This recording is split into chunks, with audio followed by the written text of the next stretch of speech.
ಸ್ಯಾಂಡಲ್ವುಡ್ನಲ್ಲಿ ಈಗ ಯಾರು ನಿರೀಕ್ಷೆ ಮಾಡದೇ ಇರುವಂತಹ ಒಂದು ಬೆಳವಣಿಗೆಗೆ ನಾವು ನೀವು ಸಾಕ್ಷಿ ಆಗಬೇಕಾಗಿದೆ. ಇದು ಒಳ್ಳೆ ರೀತಿಯ ಬೆಳವಣಿಗೆ ಅಂತೂ ಅಲ್ವೇ ಅಲ್ಲ. ಕಿಚ್ಚ ಸುದೀಪ್ ಅವರು ಗಂಡು ಮೆಟ್ಟಿದ ನಾಡು ಹುಬ್ಬಳ್ಳಿಯಲ್ಲಿ ತಮ್ಮದೇ ಸಿನಿಮಾದ ಪ್ರೀ ರಿಲೀಸ್ ಈವೆಂಟ್ನಲ್ಲಿ ಒಂದು ವೇದಿಕೆಯಲ್ಲಿ ಮಾತನಾಡಿರುವ ಮಾತುಗಳು ಯಾರಿಗೆ ಅನ್ನೋದು ಚರ್ಚೆ ಆಗ್ತಾ ಇದ್ದ ಹೊತ್ತಲ್ಲೇ ತಗೊಳ್ಳಿಯಪ್ಪ, ದರ್ಶನ್ ಫ್ಯಾನ್ಸ್ ಫುಲ್ ಅಲರ್ಟ್ ಆಗ್ಬಿಟ್ರು. ನಮ್ಮಣ್ಣನಿಗೆ ಮಾತನಾಡಿದ್ದು, ನಮಗೆ ಅವರು ಟೌನ್ ಕೊಟ್ಟಿದ್ದು ಅನ್ನೋ ಕಾರಣಕ್ಕೆ ಅವರು ಕೂಡ ವಾರನ್ನ ಶುರು ಮಾಡಿಕೊಂಡ್ರು. ಅದಕ್ಕೂ ಮುನ್ನ ದರ್ಶನ್ ಪತ್ನಿ ವಿಜಯಲಕ್ಷ್ಮಿ ಅದೇ ದಾವಣಗೆರೆಯ ಬೃಹತ್ ವೇದಿಕೆಯಲ್ಲಿ ಅದಕ್ಕೆ ನೇರ ಕೌಂಟರ್ ಅಟ್ಯಾಕ್ ಅನ್ನ ಕೊಟ್ಟುಬಿಟ್ರು. ಅಲ್ಲಿಗೆ ಮತ್ತೊಂದು ಹಂತವನ್ನ ತಲುಪುತ್ತಾ ಇದೆ ಸ್ಟಾರ್ ವಾರ್. ಸ್ಟಾರ್ಸೇ ಬುನಾದಿ ಹಾಕಿ ಕೊಟ್ಟಾಗ ಅಭಿಮಾನಿಗಳು ಸುಮ್ಮನಿರ್ತಾರಾ?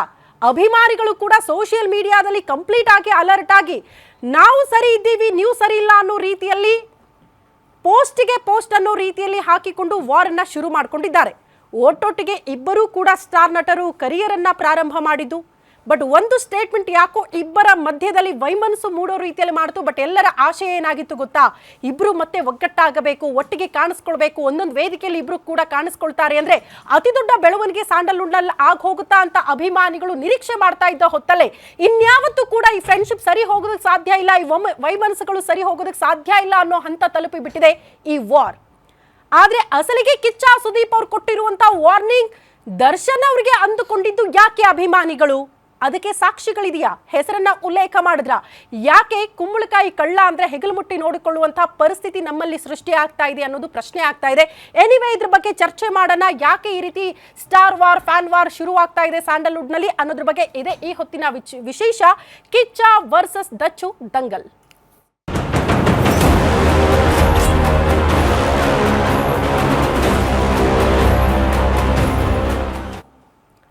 ಸ್ಯಾಂಡಲ್ವುಡ್ನಲ್ಲಿ ಇಬ್ಬರು ಕೂಡ ದಿಗ್ಗಜ ನಟರೇ. ಯಾವ ಸಿನಿಮಾ ಇಂಡಸ್ಟ್ರಿಯಲ್ಲೂ ಕೂಡ ಸ್ಟಾರ್ ನಟರ ಮಧ್ಯೆ ಈ ರೀತಿ ವಾರ್ಗಳಾಗಬಾರ್ದು, ಒಗ್ಗಟ್ಟಾಗಿರಬೇಕು. ಅಂದಾಗ ಮಾತ್ರ ಒಂದು ಸಿನಿ ಇಂಡಸ್ಟ್ರಿ ಬೆಳೆಯೋದಕ್ಕೆ ಸಾಧ್ಯ ಅಂತ ಹೇಳ್ತಾರೆ ದೊಡ್ಡವರು. ಆದ್ರೆ ಅಂಥ ಪರಿಸ್ಥಿತಿ ನೋಡೋದಕ್ಕೆ ಸಿಗ್ತಾ ಇಲ್ಲ ನಮ್ಮ ಕನ್ನಡ ಇಂಡಸ್ಟ್ರಿಯಲ್ಲಿ. ದೊಡ್ಡ ಸ್ಟಾರ್ ನಟರ ಒಗ್ಗಟ್ಟಾಗಿಲ್ಲ, ಅವ್ರ ಮಧ್ಯೆ ವೈಮನಸ್ಸಿದೆ, ಅವರೇ ಸ್ಟಾರ್ಗಳಿಗೆ ವಾರ್ ಮಾಡೋದಕ್ಕೆ ಬುನಾದಿ ಹಾಕಿ ಕೊಡ್ತಾರೆ ಅಂದ್ರೆ ಇದು ಎಷ್ಟು ಮಟ್ಟಿಗೆ ಸರಿ ಅನ್ನೋದು ಪ್ರಶ್ನೆ ಆಗ್ತಾ ಇದೆ. ಒಬ್ರಾದ ಮೇಲೆ ಒಬ್ರು ರಿಯಾಕ್ಟ್ ಮಾಡೋದೇನು, ಅದಕ್ಕೆ ರೀಪೋಸ್ಟ್ಗಳನ್ನ ಮಾಡೋದೇನು, ಇದು ಒಳ್ಳೆ ರೀತಿಯ ಬೆಳವಣಿಗೆನಾ? ನೀವೇ ಅಂದಾಜು ಮಾಡ್ಕೊಳ್ಳಿ. ಕೆಟ್ಟ ರೀತಿಯ ಬೆಳವಣಿಗೆ ಯಾರು ಕೂಡ ನಿರೀಕ್ಷೆ ಮಾಡಿರಲಿಲ್ಲ. ಸ್ಯಾಂಡಲ್ವುಡ್ ನಲ್ಲಿ ಈಗ ಮತ್ತೆ ಸ್ಟಾರ್ ವಾರ್ ಶುರುವಾಗ್ತಾ ಇದೆ. ಹುಬ್ಬಳ್ಳಿಯಲ್ಲಿ ಕಿಚ್ಚನ ವಾರ್ನಿಂಗ್ ಕೊಟ್ಟಿದ್ದು ಯಾರಿಗೆ ಅನ್ನೋದೇ ಪ್ರಶ್ನೆ. ಹೆಬ್ಬುಲಿ ಆರ್ಭಟಕ್ಕೆ ಟಾಂಗ್ ಕೊಟ್ರ ಐರಾವತನ ಪತ್ನಿ ದಾವಣಗೆರೆಯಲ್ಲೂ ಕೂಡ ರಿಯಾಕ್ಷನ್ ಕೊಟ್ಬಿಟ್ರು ಅವರು. ವಾಣಿಜ್ಯ ನಗರಿ ಹುಬ್ಬಳ್ಳಿಯಲ್ಲಿ ಸುದೀಪ್ ಘರ್ಜಿಸಿದ್ ಯಾಕೆ? ನಿಮ್ಗೆಲ್ಲ ನೆನ್ಪಿರ್ಲಿ, ಉತ್ತರ ಕರ್ನಾಟಕ ಭಾಗದ ಜನರ ಪ್ರೀತಿ ಇದೆಯಲ್ಲ, ಅದ್ಯಾವುದಕ್ಕೂ ಕೂಡ ನೀವು ತಾಳೆ ಹಾಕಕ್ಕಾಗಲ್ಲ. ಯಾವುದೇ ಸ್ಟಾರ್ ನಟರು ಇದ್ರೂ ಕೂಡ ಅದನ್ನ ಅವರ ಸಿನಿಮಾಗಳನ್ನ ಉಳಿಸಿ ಬೆಳೆಸೋದು, ಜೊತೆಗೆ ಅವರಿಗೆ ಪ್ರೀತಿ ಕೊಡೋದ್ರಲ್ಲಿ ಎತ್ತಿದ ಕೈ ಉತ್ತರ ಕರ್ನಾಟಕ ಭಾಗದ ಜನ. ಹಂಗಾಗಿ ಉತ್ತರ ಕರ್ನಾಟಕದಲ್ಲಿ ಅತಿ ಹೆಚ್ಚಿನ ಸಿನಿಮಾಗಳ ಪ್ರೀ ರಿಲೀಸ್ ಈವೆಂಟ್ಗಳಾಗುತ್ತೆ. ಸ್ಟಾರ್ ನಟರು ಕೂಡ ಮೊದಲು ಆಯ್ಕೆ ಮಾಡ್ಕೊಳ್ಳದೆ ಉತ್ತರ ಕರ್ನಾಟಕ ಭಾಗವನ್ನ. ಕಾರಣ ಆ ಅಭಿಮಾನಿಗಳಲ್ಲಿ ನಿಷ್ಕಲ್ಮಶ ಪ್ರೀತಿ ಕಾಣಿಸುತ್ತೆ ಸ್ಟಾರ್ಗಳಿಗೆ ಅನ್ನೋ ಕಾರಣಕ್ಕೆ. ಬಟ್ ಈಗ ಅದೇ ಉತ್ತರ ಕರ್ನಾಟಕ ಭಾಗದಲ್ಲೇ ಸ್ಟಾರ್ ವಾರ್ ಶುರುವಾಗ್ಬಿಟ್ಟಿದೆ. ಕಿಚ್ಚ ಸುದೀಪ್ ಅವರು ಹುಬ್ಬಳ್ಳಿಯಲ್ಲಿ ಮಾತನಾಡಿದ್ರು, ಅದಕ್ಕೆ ಕೌಂಟರ್ ಅಟ್ಯಾಕ್ ಅನ್ನೋ ರೀತಿಯಲ್ಲಿ ದರ್ಶನ್ ಪತ್ನಿ ವಿಜಯಲಕ್ಷ್ಮಿ ಅವರು ದಾವಣಗೆರೆಯಲ್ಲಿ ರಿಯಾಕ್ಷನ್ ಕೊಟ್ರು. ಟೈಮ್ ಬಂದಾಗ ಮಾತನಾಡ್ತೀನಿ ಬಿಡಿ ಅಂತ ಕಿಚ್ಚ ಸುದೀಪ್ ಹೇಳಿದ್ದು ಯಾರಿಗೆ? ಇದಕ್ಕೆ ಪರೋಕ್ಷವಾಗಿ ಟಾಂಗ್ ಕೊಟ್ಟಿದ್ದಾರೆ ದರ್ಶನ್ ಪತ್ನಿ ವಿಜಯಲಕ್ಷ್ಮಿ ದಾವಣಗೆರೆಯಲ್ಲಿ. ಹೊರಗಡೆ ಹಾಗೂ ಮಾಧ್ಯಮಗಳಲ್ಲಿ ಕೆಲವರು ಕೂತ್ಕೊಂಡು ಮಾತಾಡ್ತಿದ್ದಾರೆ. ದರ್ಶನ್ ಇಲ್ಲದೆ ಇರೋ ಸಮಯದಲ್ಲಿ ದರ್ಶನ್ ಹೊರಗಡೆ ಇದ್ದಾಗ ಅವ್ರು ಎಲ್ಲಿರ್ತಾರೆ ಅನ್ನೋದನ್ನ ಹುಡುಕಬೇಕು. ಬೆಂಗಳೂರಿನಲ್ಲಿ ಇರ್ತಾರ, ಎಲ್ಲಿರ್ತಾರ ಗೊತ್ತಿಲ್ಲ ಅನ್ನೋ ಸ್ಟೇಟ್ಮೆಂಟ್ ಅನ್ನ ವಿಜಯಲಕ್ಷ್ಮಿ ಕೊಟ್ರು. ಇದಕ್ಕೆ ಬೆಂಕಿ ಮಾತಿಗೆ ಮತ್ತಷ್ಟು ತುಪ್ಪ ಸುರಿಯೋ ಕೆಲಸ ಮಾಡಿದ್ ಯಾರು ಗೊತ್ತಾ?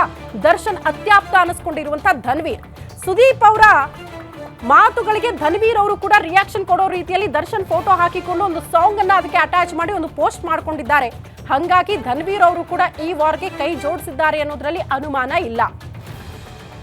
ಹಂಗಾದ್ರೆ ಸ್ಟಾರ್ಸ್ ಏನ್ ಮಾತಾಡಿದ್ರು, ಯಾಕೆ ಈ ವಾರ್ ಶುರುವಾಗ್ತಾ ಇದೆ? ಒಂದ್ಸಾರಿ ನೋಡ್ಬಿಡೋಣ ಅವರಿಬ್ಬರ ಸ್ಟೇಟ್ಮೆಂಟ್ ಅನ್ನ.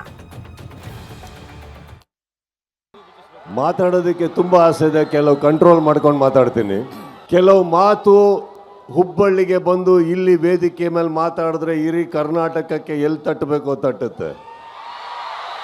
ಪ್ರತಿ ಸಲ ಈ ಊರಲ್ಲಿ ನಮಗೆ ಸಿಕ್ಕಿರೋ ಆ ಪ್ರೀತಿ, ವಿಶ್ವಾಸ, ಸಪೋರ್ಟ್ ನಾವು ಯಾವತ್ತೂ ಮರೆಯೋದಿಲ್ಲ. ಜುಲೈ 5ನೇ ತಾರೀಕು ಒಂದು ಪ್ರಾಮಿಸ್ ಮಾಡಿದ್ದೆ,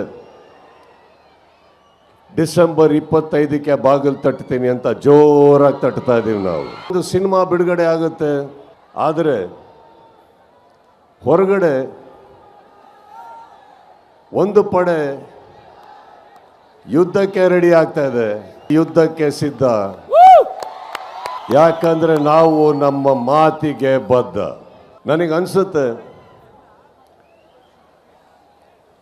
ಸೈಲೆಂಟ್ ಆಗಿರೋದು ಒಳ್ಳೇದೋ ಕೆಟ್ಟದೋ ಗೊತ್ತಿಲ್ಲ. ಈಗ ಹೇಳ್ತಾ ಇದ್ದೀನಿ, ತಡೆಯೋ ತನಕ ತಡೀರಿ, ಮಾತಾಡೋ ಟೈಮಲ್ಲಿ ಮಾತಾಡಿ.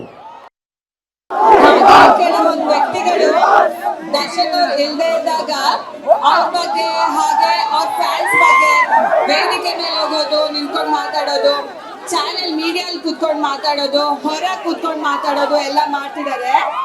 ಅದೇ ಜನಗಳು ದರ್ಶನ್ ಅವ್ರು ಇದ್ದಾಗ ಅವ್ರು ಬೆಂಗಳೂರಲ್ಲಿ ಇರ್ತಾರಾ ಇಲ್ವಾ ಅಂತಾನೆ ಗೊತ್ತಾಗಲ್ಲ, ಎಲ್ಲಿ ಮಾಯ ಆಗ್ತಾರೆ ಅಂತಾನೆ ಗೊತ್ತಾಗಬಾರ್ದು. ದರ್ಶನ್ ಅವ್ರು ಹೇಳಿರೋ ಹಾಗೆ ಯಾರು ಏನೇ ಮಾತಾಡಿದ್ರು ನಾವು ನೊಂದ್ಕೊಳ್ಳಲ್ಲ, ಕೋಪ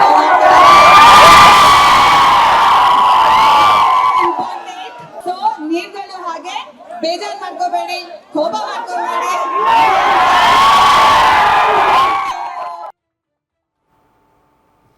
Jackals and other animals in the forest, but there will be only one lion.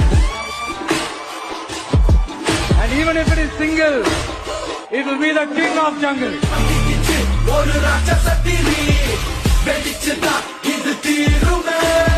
So many jackals.